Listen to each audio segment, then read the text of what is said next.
తెలుగులో ఫ్లాప్ల శ్రేణి, తమిళం, హిందీలో స్కోప్‌తో పూజా హెగ్డే ఇప్పుడు ఆఖరి రాగంగా ఓటీటీకి మలుపు తిరుగుతోంది. నెట్‌ఫ్లిక్స్ వెబ్ సిరీస్‌తో తన కెరీర్‌ను రీఇన్వెంట్ చేసుకోవడానికి ప్రయత్నిస్తున్న ఈ బ్యూటీ ఈ బుట్టబొమ్మ ఆఖరి ప్రయత్నం ఫలిస్తుందా? తెలుగులో కాజల్, భీమ్లా నాయక్ లాంటి ఫ్లాప్ల తర్వాత పూజా ప్రస్తుతం తమిళంలో విజయ్, జన నాయగన్ మరియు రజనీకాంత్ కూలీలతో బిజీగా ఉంది. కానీ టాలీవుడ్లో నాగ చైతన్య, విజయ్ దేవరకొండ సినిమాలు ఫెయిల్ అయ్యాయి. ఇక డిజిటల్లో అవకాశాలు వెతుక్కుంటుంది.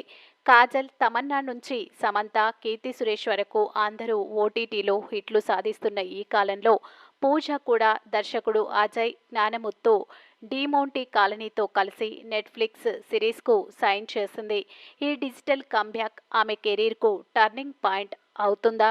తెలుగులో ఫ్లాప్లు, ఇతర ఇండస్ట్రీలో హిట్లు అనే ఫార్ములాతో పూజ ఇక్కడే ఓడిపోతుందా? లేక ఓటీటీలో మళ్లీ స్టార్‌గా మెరుస్తుందా?